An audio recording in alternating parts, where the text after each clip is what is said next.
All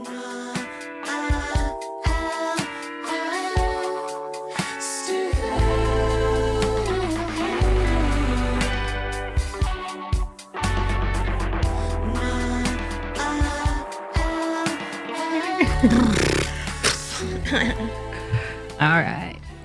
Welcome to What It's Like podcast. My name's Kaylee Ashlyn. I got Dulce Mac here today. Dulce Mac is a local comedian here in Austin. Also somebody that I've known half my life as well, as the last episode. Yeah, so we've been through a lot of similar things, but yeah. I don't know. You want to talk about how you started in comedy and stuff? Hey. Yeah. Well, how I first got introduced into it was because I was dating this guy that did comedy.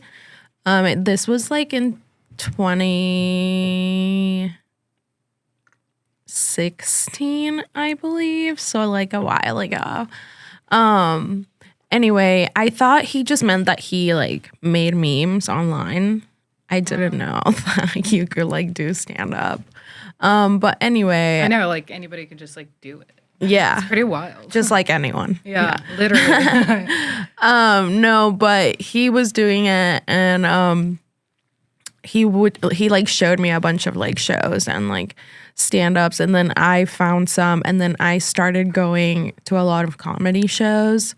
And then I would try to get away from it because it reminded me of him, but it kept finding me in like weird ways.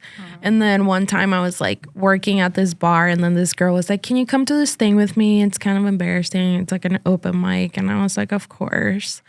But anyway, I just kept hanging out there, and eventually I was like, I want to do it. But I did go to film school to like write, so I do enjoy writing, like comedy and just stories and stuff like that. Yeah. What is it about comedy that like made you like it? Like, I tried it out for 5 minutes. Yeah. On January 1st, just to try it, and like, I mean, it's scary up there. It's like a light on you. And you're like the center of attention, and you got to make people laugh. Yeah, it's scary. Yeah. I don't know. I guess as a writer, when you write something, you want the instant gratification, and that's like the fastest way to do it and see if like something works. And then obviously not everything works everywhere, so there's that. But I think, yeah, it's more of like the instant gratification of writing. Yeah. And then just like seeing how people react to it. Yeah, and then it's like a little rush, you know, if you do good. Yeah. And yeah. Yeah. I feel like one thing I've seen with people, because like got a lot of mutual friends that do comedy, seen a lot of comedy shows, seen a lot of people do sets. And like, I feel like, and I've seen a lot of people do sets like at different places and different times and see how like different it can hit. It's like weird. You have to like get on the wave of the energy of the room. You know what I mean? Like the way you deliver it, the way you say it. Like sometimes it can like crush somewhere. You say it and then you say it the exact same way somewhere else, and it doesn't. And then I feel like the people that are able to like change the way they say it with like the flow of the room kind of For thing. sure. It's like a weird wavelength. I don't know. Yeah, you just kind of have to read the room, as cliche as that sounds. Yeah. There are people who just like go out and do their set and don't even watch like the person before them. And like that freaks me out. I have to watch at least the first two or whatever. Yeah. It's definitely hard to go first, but then you kind of take the hit and see it, and like it makes you learn more. Yeah. You know? Yeah, that's why I was like, whenever Eric was trying to get me to do it, my partner, and then I was like, I'll do it after you. So he went up first, but he's like so goofy, he like loosened up the room. So I just made like silly jokes, and it was not that bad, but I don't know, man. I fucking hate like I hate talking in front of people. I hate doing this. Like I hate like being, I don't know, like the spotlight on me, like I have to say something right now. But I feel like I've been put into situations throughout my life that like, I don't know, people always ask me to speak at stuff like Sasha did all the time. And then then the What It's Like project, people keep asking and they're like, you're really good at it. You're really good at it. You should do it.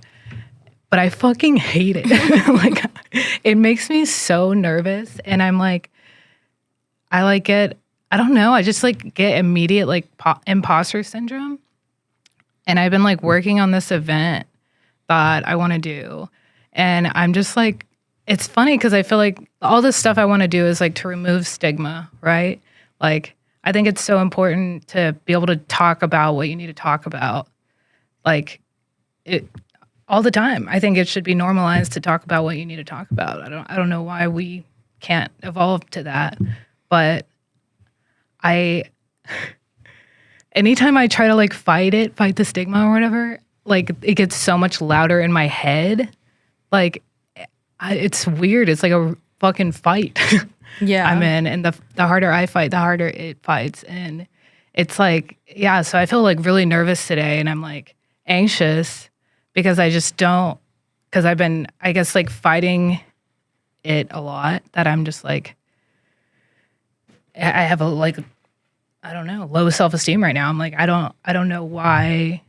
It's hard for me to find grounding in what I'm doing right now. So I just want to express that because that's how I'm feeling. Thank you. And I haven't been able to express it.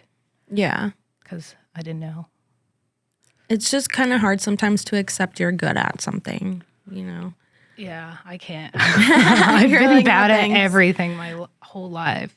I was telling a story about how we got detention once earlier. Oh, I would love to hear And that. it was about you making a messed up joke. So I thought that was funny. What was the joke? Well, you can cut it out if you don't want to, but someone was like, it was first period and it was check-in, like when we had to talk about our feelings and shit. And someone was complaining about their dad doing something like stupid and like just being really rude about it. And they were like, does anyone have feedback? And you were like, you can have my dad if you want. And then I started laughing really hard, and then you started laughing really hard, and we wouldn't stop, so we got detention. My dad was dead, by the way. He died when I was in ninth grade. And I was a bitch about it. Yeah. But, you know, whatever. I had a dead dad, so. Yeah, fuck it was y'all. hilarious to me. Yeah, anytime somebody was a bitch about their dad, I'm like, at least you have one. Yeah. Maybe you should go back to that bitchy mindset. Yeah. Just in a more mature way. Yeah. So me and Dulce went to the same high school, if you don't mind me talking about it. We went to a sober high school. So we were like put into like recovery programs as teenagers, and then put into a sober high school. And yeah, it was weird. Our first class period was health and wellness, which was, we literally just like, they asked us if there's anything we needed to talk about before our day started, or like there'd be like a topic or something. Like, you just talk about your feelings. But it was pretty wild. Yeah, it's pretty wild because people don't do that. Yeah. And like now you're like, I need to talk about I need to this, do and that they're every like, day. Or give someone feedback. Yeah. Yeah. Yeah. Yeah, I know. And like some ways it's like really cool.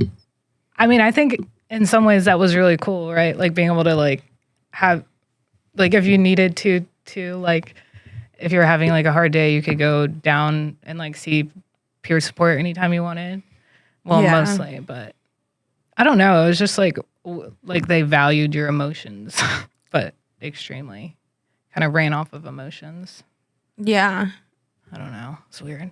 Yeah.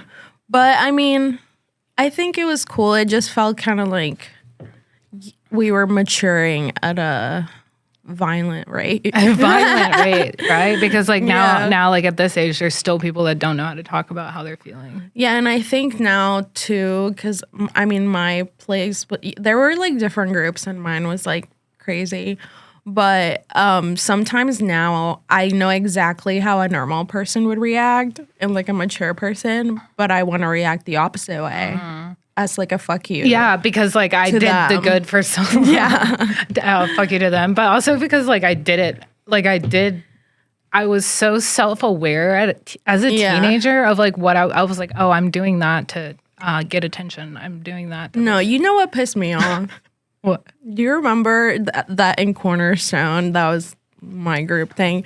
It was like Harry Potter. Everyone had different groups. Yeah. No, We were all my thing sorted. had this like commitment thing called God Memo, where you had to read this thing that was like 50 pages long every day for 100 nights. Dude, people memorized it. I know. But listen It to was this. the creepiest thing I've ever seen. Like seriously, when people would just start reading it, and then like other people in the room would just start saying it with them. It was, and it's like fucking long. It was long as fuck. Yeah. And like years later, we're all like smoking, a group of us, and everyone's like, yeah, like I lied about that. Like I didn't finish it. I never read it. And everyone was like, yeah, me too. Like I never read it. Dude, I fucking read it. I did it for 100 days. You know how pissed I was? Like everyone was lying about everything. Like my friend was getting high the whole time and he was like, I wanted to tell you, I gave you hints. And like, you know what the hints were? You know how Cat Williams says that when you smoke weed, you get hungry, happy, sleepy. He was like, I would always tell you I was hungry, happy, and sleepy. It's like, no, you were lying. No way I could be sober, dude. I'm hungry, happy, and sleepy. Anyway, yeah, everyone was a liar and I wasn't. And that pisses me off now. So now you're a liar. No, I've tried. I can't. I know. I literally Because can't they either. wouldn't let us. They I wouldn't know. let us lie at all. And you get caught in it, man. Fuck. Dude, if you got caught lying, that was like a whole thing. Like, I don't know how they muster up the courage to lie about reading that. Uh-huh. Yeah. I Like, guess if come you're down with- alone, you can only lie to yourself. Yeah. Damn. I feel like I can't lie to myself though either. Apparently me neither, because I read it Yeah. by myself. I've just I don't know. I feel like I've always been like that. I'm not a good liar. I'm not good at keeping secrets. I'm not good at keeping things from people. Like, Yeah. Also, I love gossiping. Not like okay. talking shit, just like I love new gossip. Yeah, I want it, women. but like with everybody, like I want it. What's wrong with you? Why'd your mom leave when you're 3? You know, You just want the tea. I want the tea. I want the Yeah. soul tea, though. You know, not just like the blah blah blah. Like I want to be in the middle of a divorce. Okay. and mediating both of them. Like not as a therapist though. Yeah. Just as someone that's going to get the problem solved. Honestly, if I could make that my job, like I think I could do it. So like a therapist. Yeah, kind of, I guess. But I just don't like. But that does it for the love of the game, not $150 a session. Yeah, a free therapist. Yeah, I just do it on my podcast. Yeah. All right, let's start.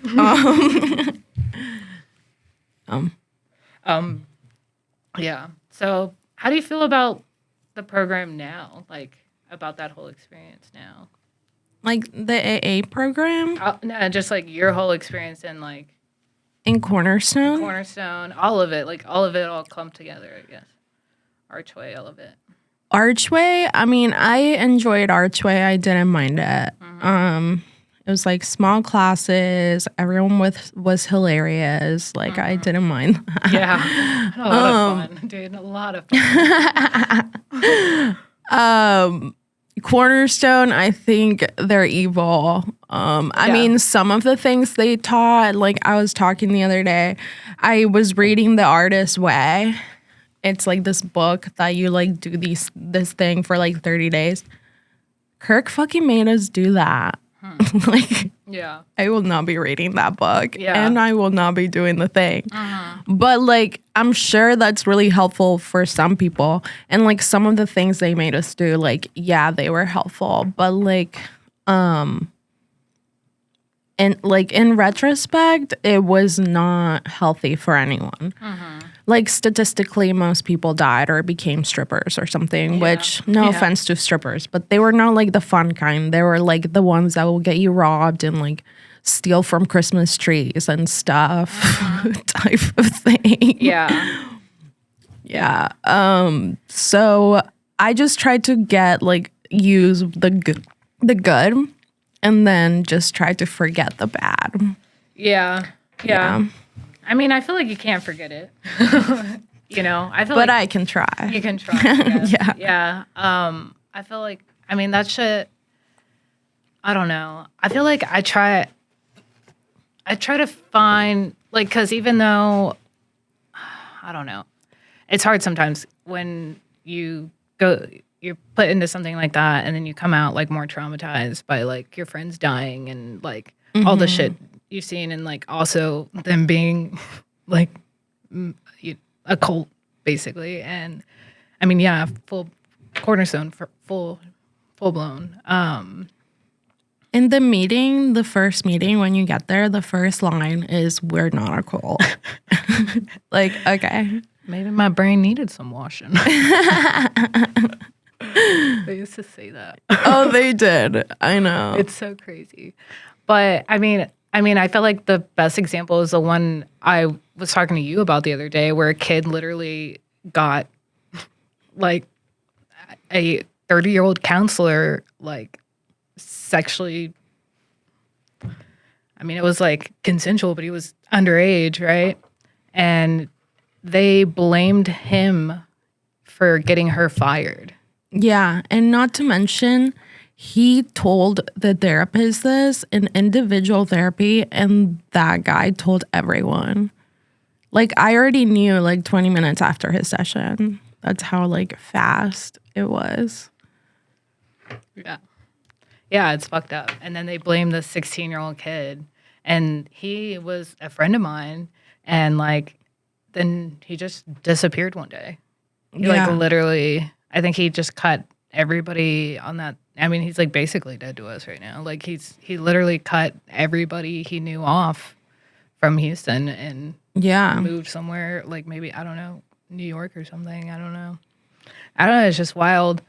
So there's been like a lot of grief.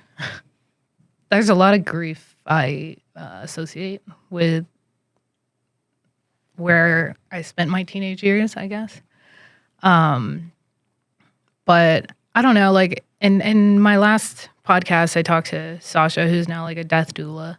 And I've been like trying really hard to like kind of see what death is supposed to teach us, you know?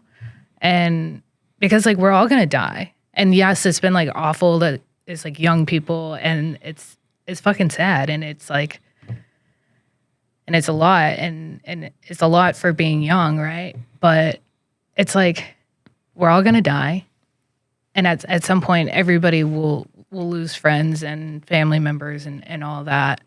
And it's like, now I think I have the knowledge that like what I want to do with my life and why I do things that make me uncomfortable and that are hard, because I know that they're important to me, you know, which like I don't feel like unless you've been through a lot, like you don't get that knowledge, you know? So I've been trying to find the gratitude in some of that shit as well.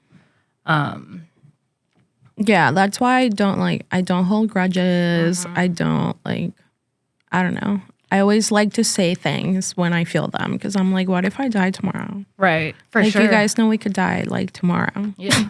Or tonight. Right. That would be really awkward. Yeah, it would be.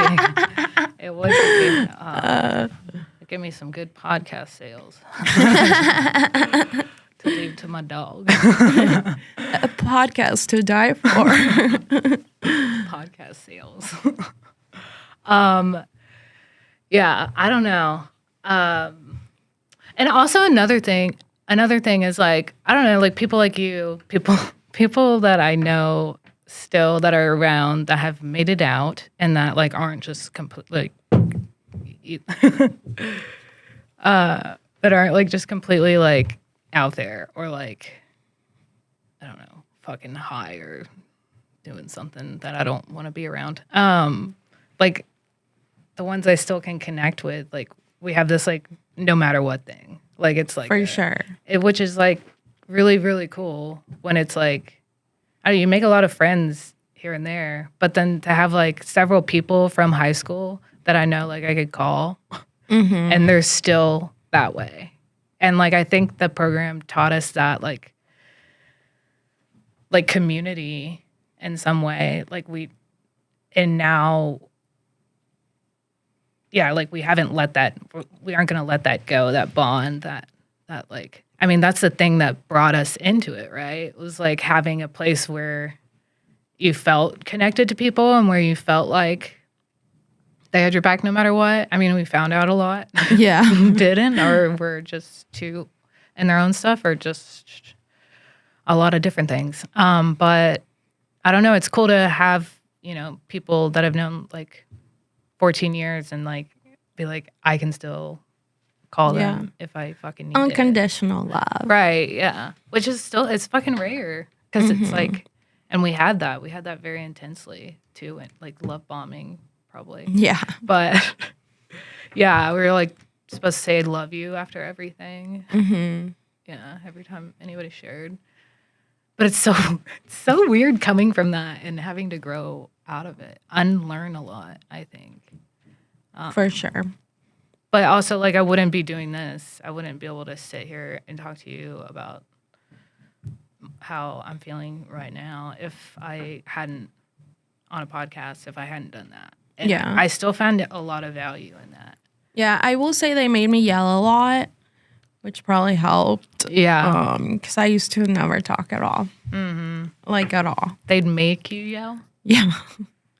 They'll be like, Dulce hates talking loud, so let's make her yell. And I hated it, dude. I would cry all the time after. Yeah. I hate talking loud. But are you glad? Are you glad they made you talk loud? Yeah. I had to let my anger out somehow, I guess. Sure. Yeah. Yeah. It was not bad. Yeah. That part.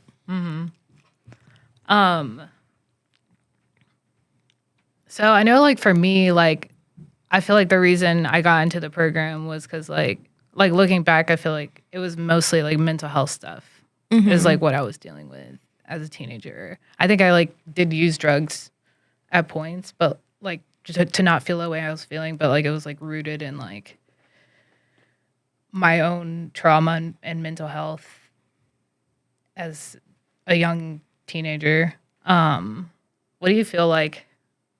Do you feel like that's similar for you, or? Yeah, I mean, I would say for me it was a lot of undealt with trauma that I had. And I was doing drugs. But it was more like I was abusing like the Klonopin they were prescribing me and stuff like that. So I think I did want to deal with all that. So that's partly why I did it for sure. Yeah. Yeah, and I also had a crush on a guy that went to Cornerstone. So, wow, seems like having crushes on guys get you into some peculiar situations. Yeah, they do. Yeah. Yeah.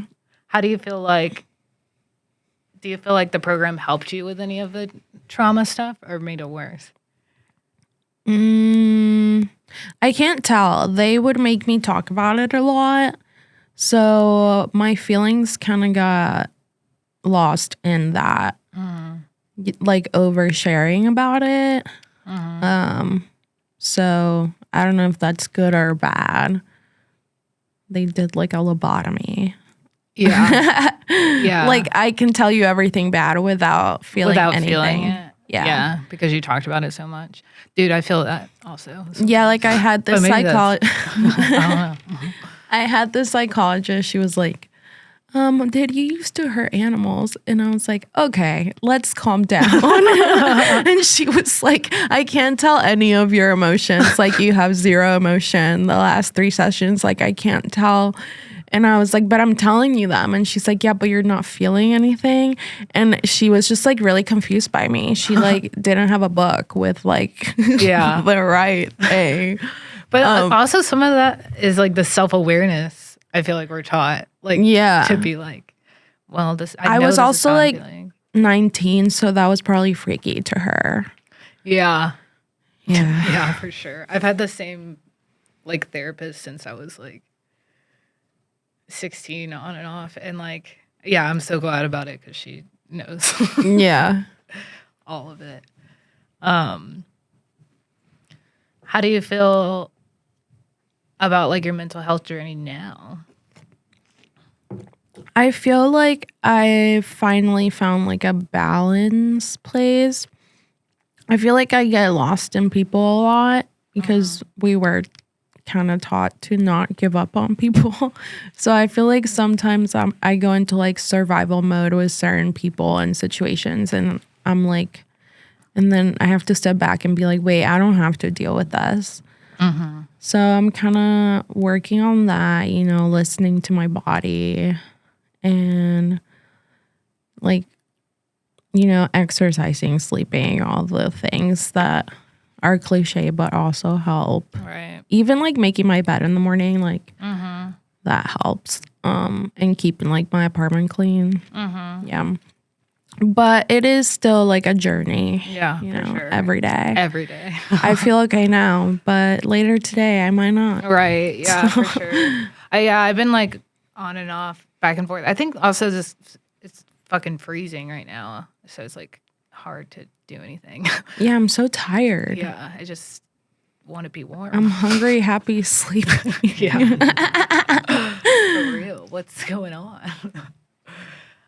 Yeah, I know. I just want to be warm. It's fucking freezing in Texas. And yeah, it's hard to have a balanced mental health with that. But man, yeah, and I feel like I've been going back to the basics recently because I've been kind of like I went to Portugal and like the UK for a bit, kind of just fucked off and yeah, I love your fucking off time right now. That's what you do. You randomly just fuck off. Yeah. So I fucked off. I used to do that when I was young. I haven't done it. I've never done it by myself like that. Yeah. Yeah, it was time to come back for sure. But now I'm still trying to get back into the swing. I left my job. I walked out of my job and then my stepdad died. Oh no. And then I went out of the country. So I've just been kind of like all over the place. That seems natural to me. Yeah, that seems natural. That's the natural ebb and flow. Yeah, I mean, I would have walked out after my stepdad died, but like he was in hospice still. There you go. And it was like only a little bit before, so I could be there when he died. Yeah. Yeah. But I feel, it's weird. I don't have like a normal job that grounds me anymore. I like manage the apartment complex I work at, and I'm making it, doing that, you know, scraping by, but making it, and doing a little bit of stuff here and there. But like I don't have like a day-to-day job, like a schedule that I have to follow for like the first time ever, and it's fucking weird. It is weird. I don't know what whatever. But then I just get lost in my day. Like I'm like, all right, what am I gonna do today? And then I'm just like, I don't know what the fuck I did all day. I'm just like, I did some laundry, but that was like for 4 hours. I did laundry.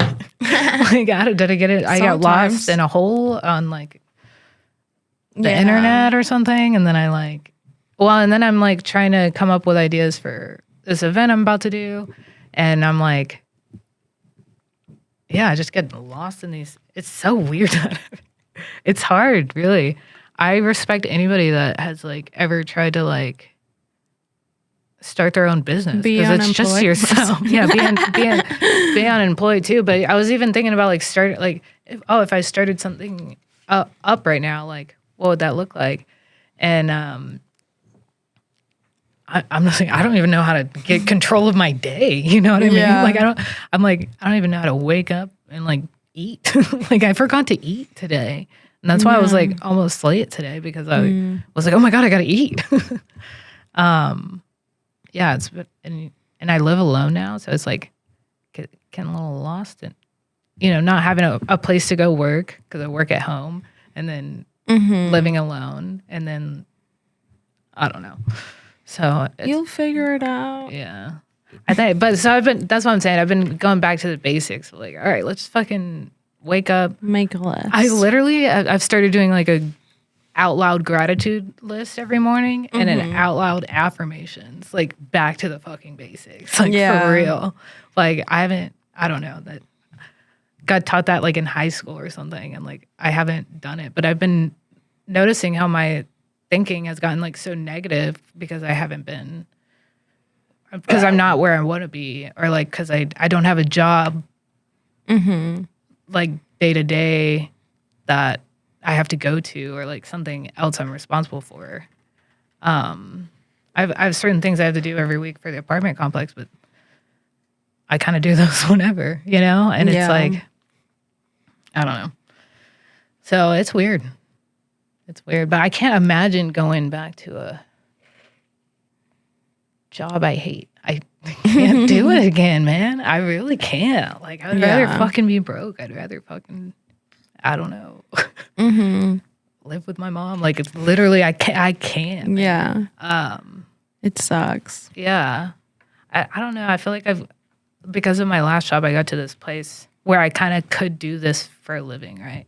Like, at my job, I could talk like this every day to my patients, and like, they loved when I would talk to them, like be honest and be real and like say exactly what I was thinking. And they would do that with me. And like, so because everybody else was such full of shit there, and like, I don't know, just like not telling them the whole truth, or like treating them like kids and stuff. And I would just treat them like a person. So like I could do that all day. And after doing that all day and being good at it, I'm like, I don't want to do anything else ever. Like, you know what I mean? Like, I really don't. I can't. I don't. So, yeah, maybe I should go back to school to be a therapist, but I don't want to. I fucking hate the man. I hate the way everybody does things.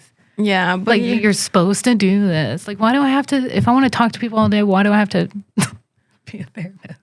Can I just be a paid friend? I'm sure you could find someone. Yeah, that's true. If I had enough money. But that's probably not somebody I want to be there. Yeah, fuck no that. offense, dude. It's crazy. That's what being a sugar baby is, I guess. Yeah. I've hung out with my friend's sugar daddy, and for sure it's a full-time job. Yeah. What an obnoxious, hateable man.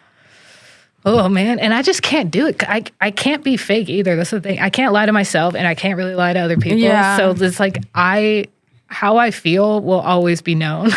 Yeah, same. Even if I don't say, like, I cannot act like it's cool. I'm not cool. It's not cool. No, literally I immediately have to say how I'm feeling when I'm like, or show it, or like whatever. Like, yeah. So I just can't do that shit. If it was like if it was like a very nice man that didn't want anything but to talk, like that just wanted to tell me his stories, maybe I could do that. I have one of those. Oh. Yeah. That's sick. So maybe that's where my niche, but it's really hard to find that. Yeah. That doesn't want anything else but to talk. Because I just can't. I just can't. And God bless you. God bless you if you do. For real. Yeah, I mean, that do. rules. He talks, we cuddle, I leave. I use his laundry machine. Oh, shit, dude. Do I have to do his laundry? Yes. Yeah, well. But, you win some, you lose some. He pays you to do his laundry, though. Basically, with cuddles. And then I just listen to him. There's a Rent-A-Friend. It's a legitimate website, and you can get paid up to $50 an hour, where you're just somebody's friend online. Oh, my God. Online? Online. You just talk to them on the phone for like an hour. I have had a guy pay me. He paid me $300 to text him good morning for a week. And I did. Every morning I was like, good morning, babe. You had it Maybe paid for that's my free. niche. Maybe Rent-A-Friend is my niche. No, yeah, I'm gonna sign up. I think I am too. If I get murdered, please, Josh, this was his idea. You never meet the people. It's all online. You never Oh, right. Okay, what if they like track me with a weird link? Never click on the link, Kaylee. Never click on the link. Never click on the link. Yeah, never click on the Man, link. that's crazy. That's pretty. Wow, we found a new job. This is amazing. Yeah. Dang, I've been looking for a quick way to make cash. I'm gonna fucking go for it. How much time are we at? 35. 35. All right, we got it. We're cranking it out. What else? I feel like that was a lot in a little bit of time. I know. And the website's called rentafriend.com. Rentafriend.com. Do you have to like put a bio? I'm not sure, but you can look through, as you can see here, you can wing man, wing woman, Whoa. travel, wine tasting, comedy clubs. So depending on what time, even prom dates, apparently. Oh, Prom wow. date? I never went to prom. Hey, you went to Sprom. Yeah, sober prom, dude. The fucking worst prom. And you know who I went with? And you know how he asked me? He said, hey, my mom's making me go with someone and I'll buy you dinner. And I How said, romantic. all right. And she made us take photos and everything. And I was like, you don't get it. I hate this man. And then he tried to kiss me on the dance floor. Sorry. And I like did one of these like and like laughed. Yeah. Anyway, so I never went to prom. Yeah. No, for real. I never did either. So yeah, you have to make a whole profile. Here's my bio. Guys, I've been friend zoned so much. I'm almost every man's best friend. And that could be you. Yeah. that For could be you. $60 an hour. Yeah. For $100 an hour.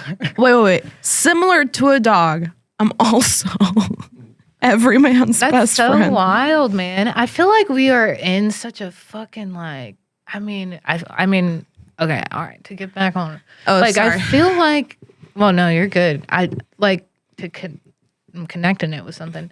I've been thinking about how we're in. I mean, in just a mental health crisis and a drug crisis. Like, so people are dying left and right, and then we have websites like that, and it's like because people are fucking dying for connection. I feel Yeah. like literally, and I feel like we've isolated ourselves so much. And then some people came out of COVID and started picking things back up again and building more community and stuff. But man, like I feel like we're supposed to live as like communities, like that's in our nature. It takes a village, not just for babies, also for adults. I'm baby. It takes a village of people to help me keep being raised. Yeah. Like same. and so people are paying people to be their friend. Yeah. Like we should just have that. We should just all have each other, right? I don't know. I feel like when I get in my lower places I'm feeling low self-esteem, it's always like I feel like it starts from it's like negative thoughts about myself, but then it's also like I think being judgmental of others. Yeah. And like they kind of go hand in hand. Like the more judgmental I am of myself, the more I am of others, and then it just like feeds into my insecurity. So the more I just like try to just start like accepting that we're all the same. We are literally we are just like we don't even know where we come from. We're just mirrors. Yeah. I'm just thinking about sometimes I call I've been it- a mirror. I call it existence dysmorphia now. Yeah. when I'm being mean to myself. I'm like, you're such a loser, blah, blah, blah. And then I'm like, no, it's like body dysmorphia because it's not real. Yeah. I have imposter syndrome for being a human. I feel like I'm an imposter. I'm like, what am I doing? Yeah. I think I have kind of like survivor's guilt in a way. Yeah. Yeah. Dude, Yeah, honestly, I was like fucking. I was talking to Jake the other day about. I feel like I don't know. I came to this thing when I was talking to him because he can challenge a lot. Where and he was like, I was telling him I feel like I need to do something. He's like, you don't need to do anything. Like, just be good and have fun. Just be good and have fun. That's his thing. Yeah. And I was like, but like, you don't understand. All these people died, and like, I feel like I have to like do something. Yeah. Like, I have to do something, you know? And he's like, no, you don't. And then I was like, fuck. You're right. I don't have to. I've been like sitting with this like pressure, I feel like. Yeah. And then and then after that conversation, I was like, you're right. I don't have to. I want to. You know what I mean? Yeah. Like, I don't have to. I want to. And that's why this stuff's so like personal to me, and like why I want to do it and talk about it. Cause like I've had several people die of suicide and overdoses and stuff. Like, I don't want that to be for no reason. You know what I mean? Like, I don't want us to continue going on the path we're going on with these like rates rising and like, and people not having connections and needing to pay people to be their friend. Even though you can pay me right now because I'm pretty broke. Even though I'll be a friend. Yeah.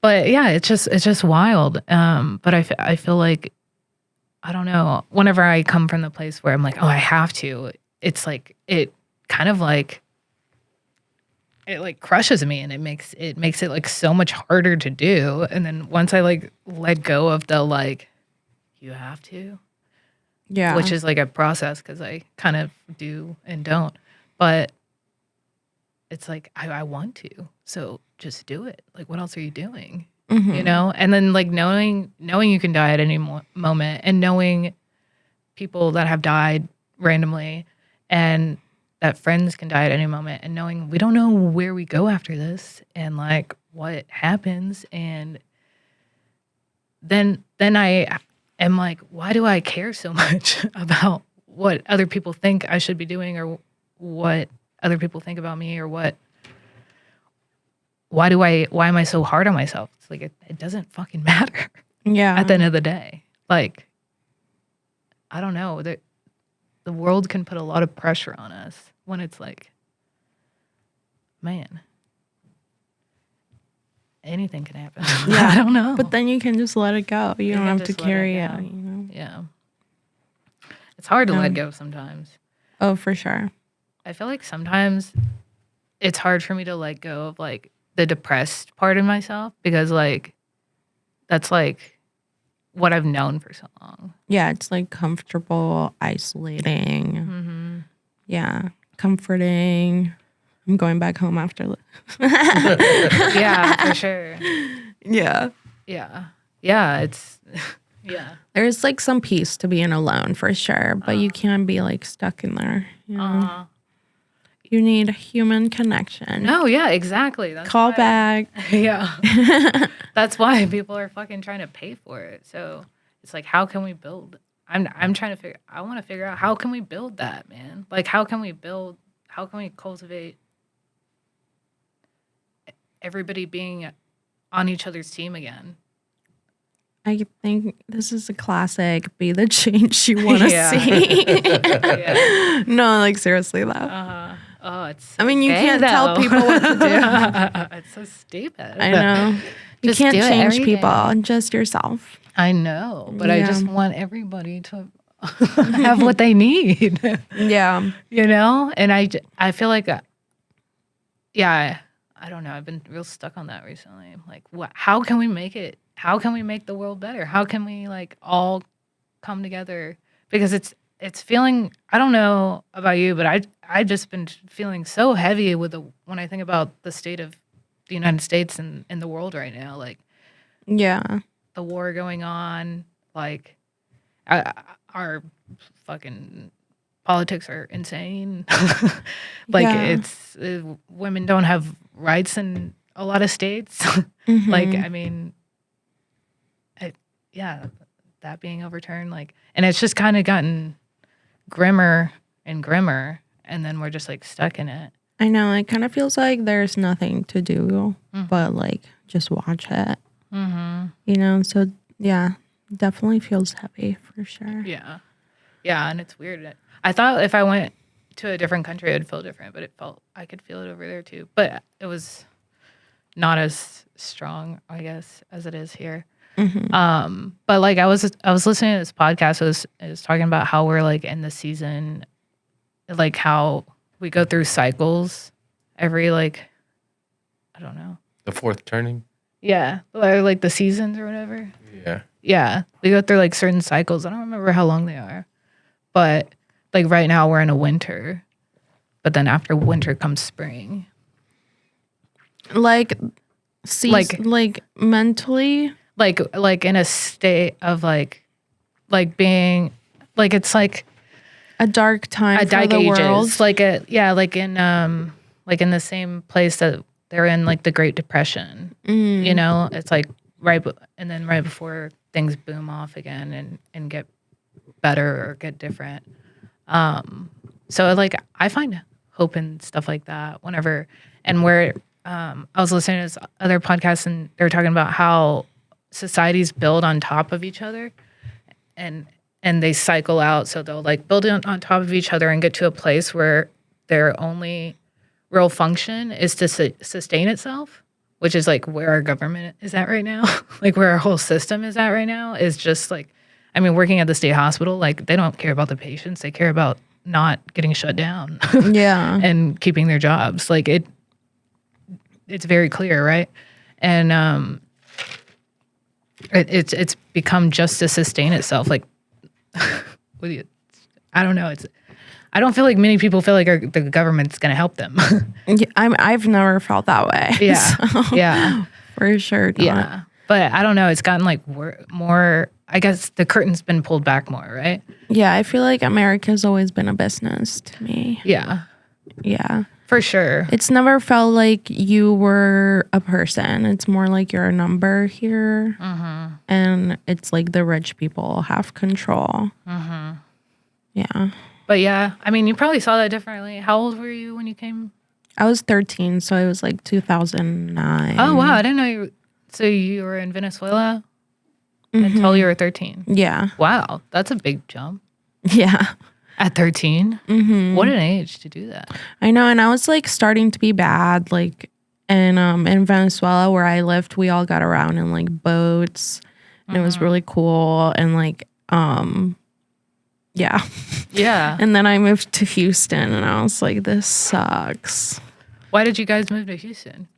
Well, my dad, he found a job here, but my mom, they thought she had cancer in Venezuela and they gave her like 4 months to live. Wow. So my dad moved us to Houston because they have like the better cancer center.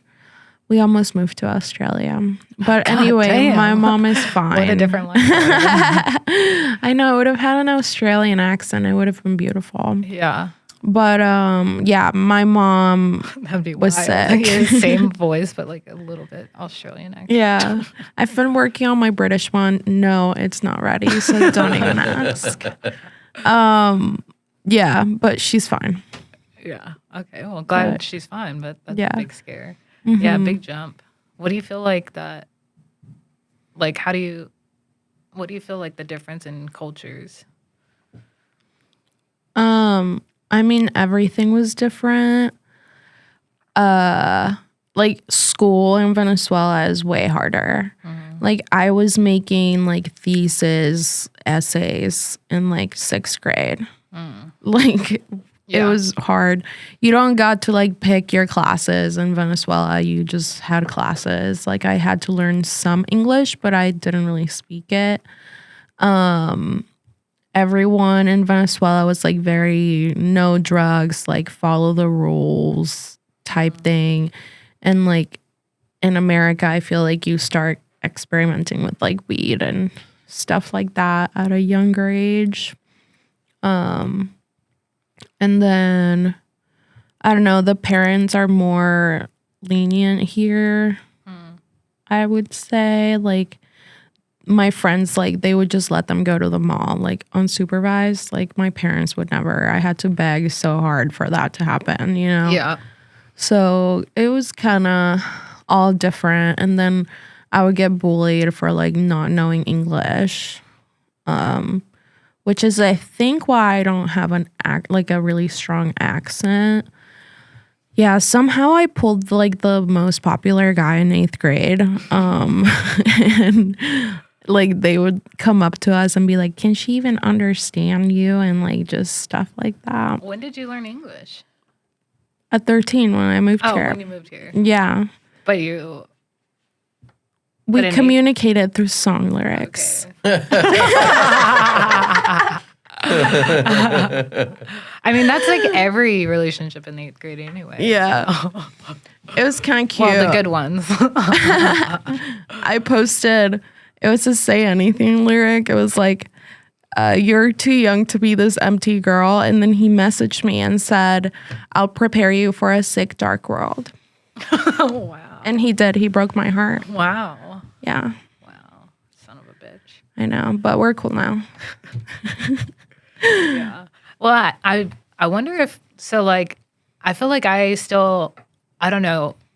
I was thinking about like early childhood and like school and stuff, like elementary school. They really fucking drive the patriotism into you. You know what I mean? Like you do like the Pledge of Allegiance and stuff every day, and then like we had a Christopher Columbus parade, like, and then it wasn't until high school that I learned like all that stuff they taught us was All bullshit. like history. Yeah, all the history was like very one-sided and not, and Christopher Columbus wasn't a good guy, and he gave everyone syphilis and killed a bunch literally. of people.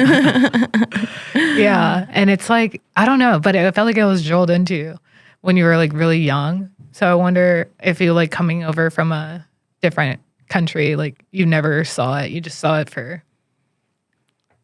I mean, we had already learned about that history. But the real stuff.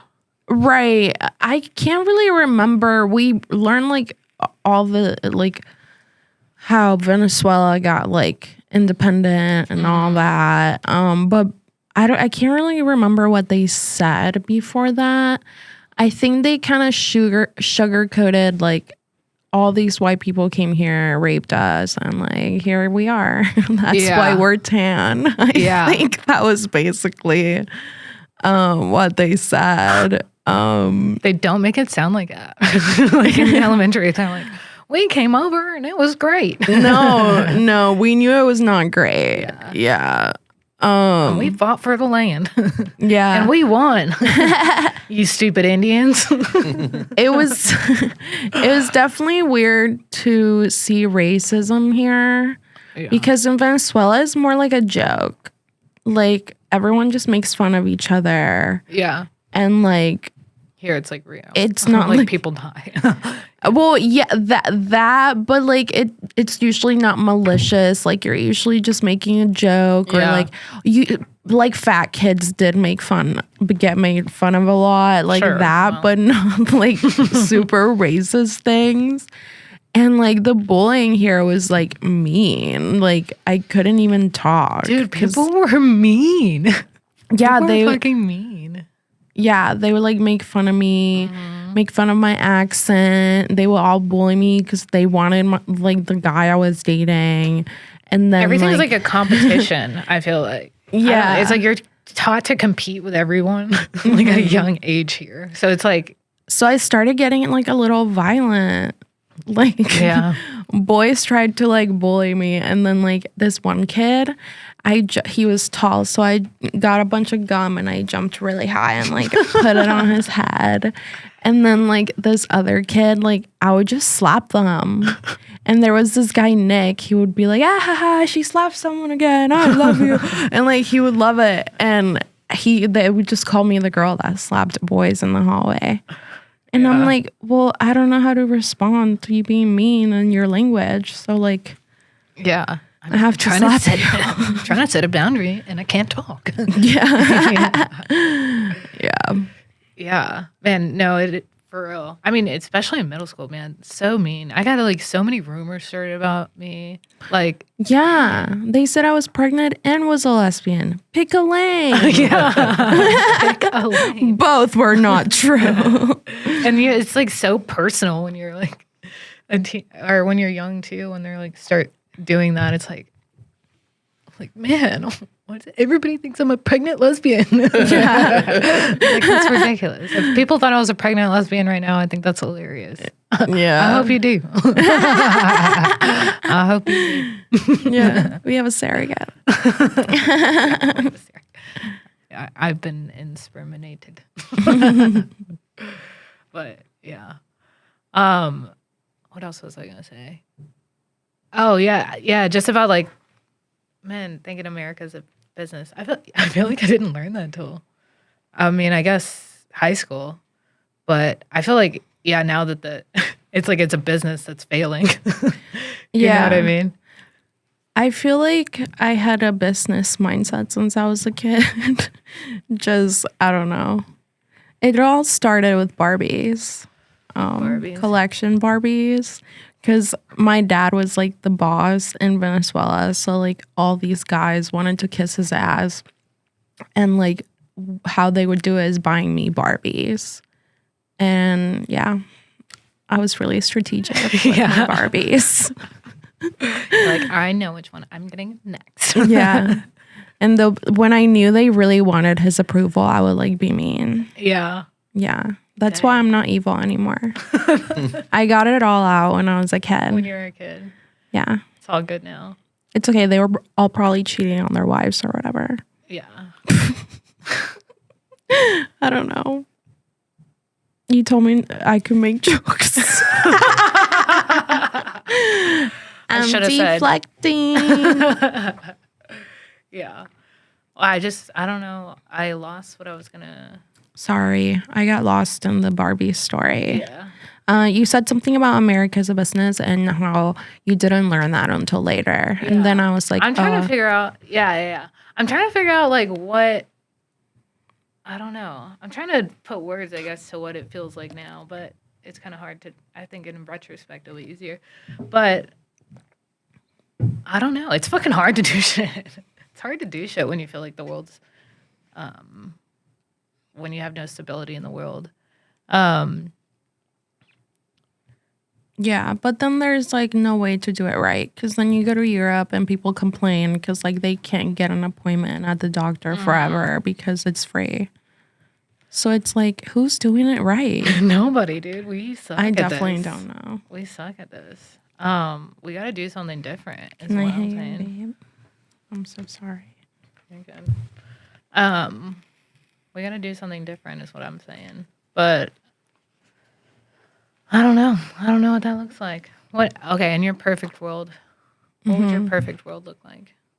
Perfect world. Yeah, or just even your life being perfect. Okay, I was like, all of it. I would live in the Red Rocks, like in Arizona and Utah, like that little border, in a hidden house just in the mountains. Yeah, in the Red Rock. Like the house is like in the rocks, like it's a whole thing. And then there's like a lagoon in the bottom where I can swim. Then every morning I wake up. You were ready for that. Oh yeah. I work out with a trainer. Then someone massages me. Then I go for a swim, then take a shower, and then there's a prepared meal for me. And then no, sorry. There's a prepared blunt for me. And then there's breakfast and then another blunt for after breakfast. And if anyone wants to have sex with me in that time, then that would be cool. So preferably before the shower. That's my perfect life. Before or after the second blunt? Before or after, I'm not picky. Their ring. Dang, you got that. I'm not picky.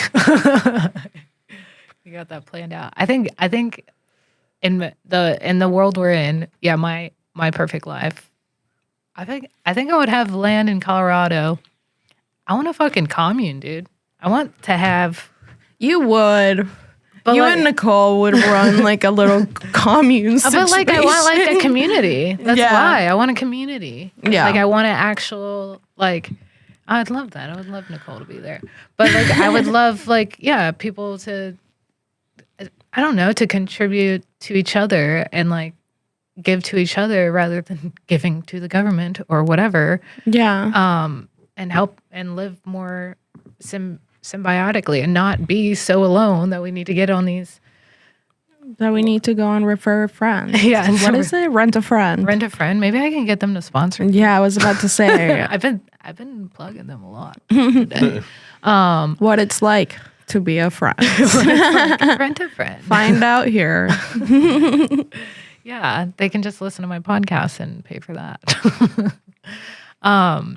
What was I saying? God damn it. Fuck.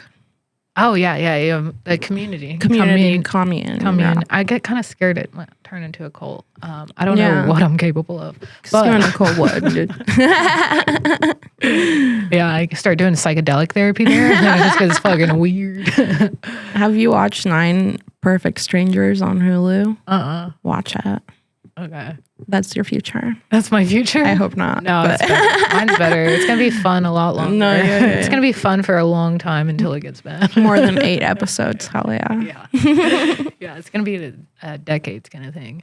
But yeah, like just to have space. Like I would love to just fucking buy land and then like be like, if my friends wanted to come, just be like, yeah, come build a house on it, or like, Yeah. here's stay in this guest little tiny house, and while you build your house, whatever. Like I would love to be able to just help people and let people live and like we do it all like, oh, let's buy our own house, let's get our own plot of land, get our own cars, get our own things figured out for our own little family. Yeah. And then it's like, I don't know, it's hard.